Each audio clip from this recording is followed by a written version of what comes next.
관공서 앞을 지나가다가 눈에 띈 프랭카드를 보았습니다. 거기에 이런 표현이 있었어요. 60세 이상 어르신. 순간 당황했습니다. 60세는 한창 나이 아닙니까? 그런데 주변에서는 60세를 어르신의 분기점으로 해석하는 것 같다는 느낌이 들었거든요. 물론 60세가 젊은 나이라고 할 수는 없습니다. 하지만 그렇다고 해서 어르신 소리를 들어야 할 만큼 늙은 나이라고 볼 수도 없지 않나요? 100년 중에서 하프타임에 해당하는 50세를 갓 넘겼을 뿐인데 어르신 그런 소리 듣는 나이는 아닌 것 같습니다. 안녕하세요. 은퇴살이 40년 해법 찾기를 고민하는 고갈TV 이종범입니다.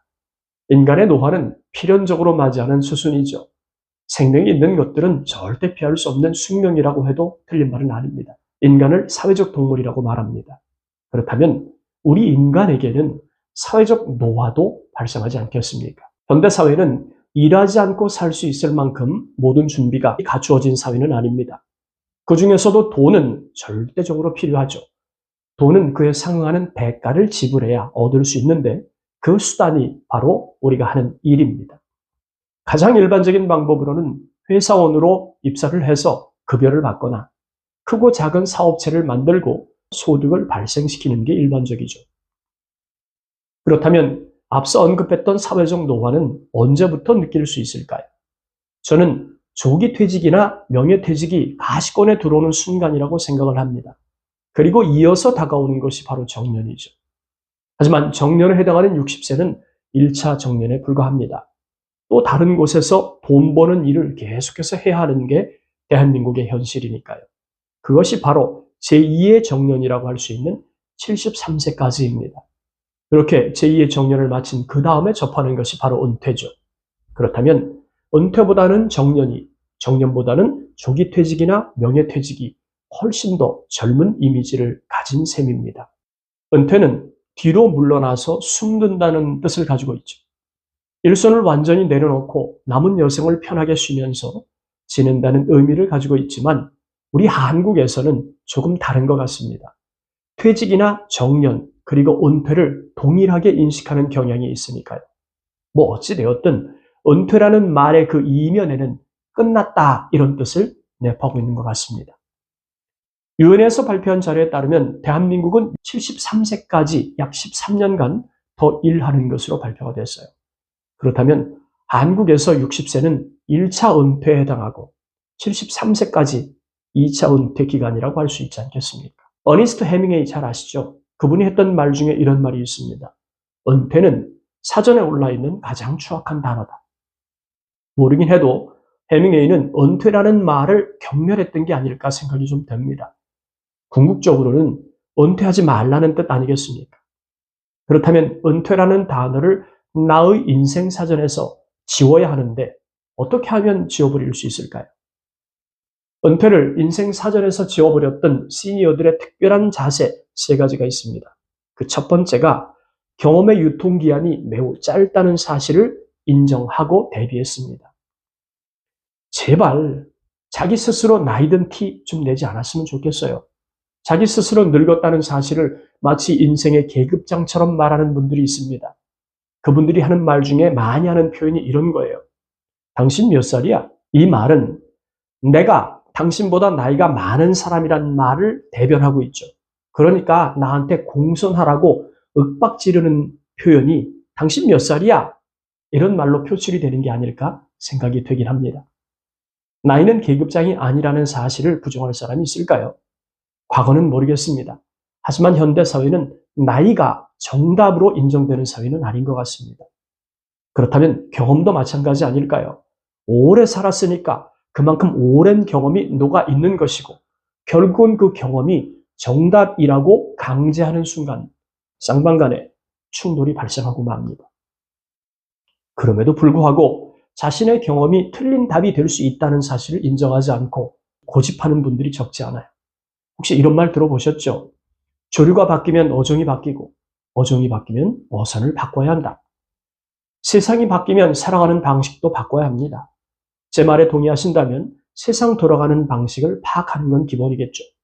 그래야 충돌하지 않고 서로 섞일 수 있으니까요. 그렇다면 나의 인생 경험이 시대가 바뀐 지금도 만병통치약처럼 효과를 발휘하는 게 아니라는 점을 인정해야 할 것 같습니다. 왜냐하면 경험의 유통기한이 매우 짧아진 시대니까요. 은퇴를 인생의 사전에서 지워버린 시니어들의 특별한 3가지 자세. 두 번째, 철저하게 명암이 있는 노후를 준비했습니다. 여러분, 미국의 지미 카터 대통령 잘 아시죠? 그분이 이런 말을 했습니다. 성공적인 은퇴 생활을 위해서는 2가지가 필요합니다. 하나는 재미있다고 느끼는 일을 열심히 하는 것이고, 또 하나는 다른 사람들과 친밀한 관계를 맺는 것이죠.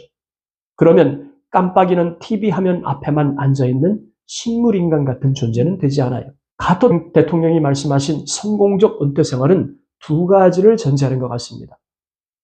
재미있게 몰입할 수 있는 일과 친밀한 관계 유지가 그 핵심이죠. 이런 지적을 현실화하려면 가장 먼저 나를 누구라고 소개할 것인지 정의해야 할 것 같습니다. 대기업에서 퇴직한 김상무라고 소개할 수는 없잖아요.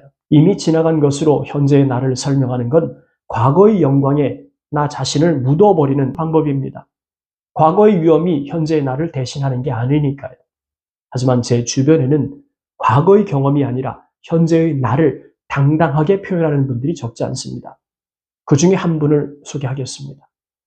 제가 한국투데이 금융노년 전문 기자로 있을 때 만난 분인데요. 당시 79세였어요. 그분의 성함은 요즘 유튜브에 많이 나오시는 이보규 선생님입니다. 그분은 자기 자신을 이렇게 소개합니다. 강사업계의 송해라고 말이죠.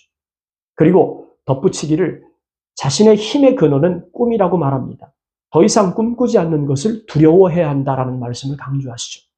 그래서일까요? 그분은 지금 시인, 수필가, 강사, 홍보대사, 유튜브 활동까지 정말 다양한 영역에서 활동을 하고 계십니다. 누가 이분을 늙었다고 말할 수 있을까요? 특히 정년을 앞두고 있거나 정년퇴직을 했다면 지금이라도 당당하게 나를 표현할 수 있는 명함을 준비해야 할 것 같습니다. 좀 송구스럽긴 하지만 저는 제3의 나이 연구소란 명함을 사용합니다. 50에서 75세 인생 구간을 연구하고 강의한다는 뜻을 내포하고 있죠. 당연히 50에서 75세 삶의 구간에서 발생하는 일들을 글로도 표현하고 영상으로도 만들고 그리고 제 강의에도 녹여서 전달하는 일을 하고 있습니다. 그렇기 때문에 어떻게 생각할지 모르지만 저는 당당하게 말합니다. 나는 액티브 시니어의 삶을 살아가고 있다고 말이죠. 여러분 혹시 산에 자주 가십니까? 그렇다면 이런 명함 어떨까요? 산을 좋아하는 산사람 아무개. 이런 명함 만들어 쓰는 것도 좋겠다고 생각합니다. 그리고 명함 뒤쪽에 산행 목표를 적어 놓는 거예요. 뭐 예를 들면 이런 거죠. 갈 곳, 대한민국 명산 100개 정복하기. 할 일, 명산 100개 4계절 풍경사진 찍기. 어떤가요? 괜찮지 않습니까? 갈 곳과 할 일을 이렇게 정의하고 실행에 옮기면 산행이 단순 취미에서 끝나는 게 아니라 스토리가 있는 전문 산사람으로 인정받을 수 있습니다. 이런 노력이 세상에 조금씩 알려지기 시작하면 그때는 가치 있는 인생 후반을 살고 있는 자기 자신을 칭찬하는 일이 벌어지죠. 그러니 취미를 전문성으로 바꿀 수 있는 명함을 기획해보는 게 어떨까요? 은퇴를 인생 사전에서 지워버린 시니어들의 특별한 3가지 자세. 셋째, 일상을 호기심 천국으로 바꾸기 위해서 노력합니다. 무관심은 사람을 죽이고 관심은 사람을 살린다는 말이 있습니다. 그렇다면 호기심도 같은 맥락에서 해석할 필요가 있어요. 삼라만상에 대한 호기심이 사라지면 살아가는 게 재미가 없습니다. 그렇다고 그것이 무엇이든 호기심이 발동되는 건 아니겠죠. 중요한 것은 무언가 새로운 도전이 필요하다는 뜻입니다. 고인 물은 썩지만 흐르는 물은 썩지 않습니다. 나이가 드는 건 어쩔 수 없겠죠. 하지만 그렇다고 해서 생각까지 고인 물처럼 가두어 두는 건 문제 아니겠습니까? 그러니 답이 보이는 뻔한 것보다는 수많은 답을 가지고 있는 창의적 놀이를 한번 살펴보세요. 이를테면 앞서 언급했던 사진 찍기도 굉장히 좋은 창의적 놀이 아니겠습니까? 전 직장 동료 이야기를 좀 해볼게요. 그분은 50대 초반부터 캘리그라피에 심취하기 시작했습니다. 약 7 내지 8년 정도가 지나간 그 후배도 정년퇴직을 맞죠. 하지만 그 친구는 소규모지만 캘리 전시회도 열고 현직에 있으면서 다양한 동호회에 참여하고 있습니다. 아마도 제 생각에는 그 친구는 정년 그 이후에 캘리그라피 작가로 살겠다는 생각을 가지고 있는 게 아닐까. 조심스럽게 그런 생각을 한번 해봅니다. 그것이 무엇이든 상관이 없습니다. 즐겁게 몰입할 수 있는 것을 찾아봅시다. 호기심이 사라지면 빨리 늙으니까요. 그럼 오늘 영상 정리하겠습니다. 은퇴를 인생 사전에서 지워버린 시니어들의 특별한 3가지 자세. 첫째, 현명한 시니어들은 경험의 유통기한이 매우 짧다는 사실을 인정하고 준비합니다. 둘째, 철저하게 명암이 있는 노후를 준비합니다. 셋째, 일상을 호기심 천국으로 바꾸기 위해서 노력합니다. 오늘 영상 여기까지입니다. 감사합니다.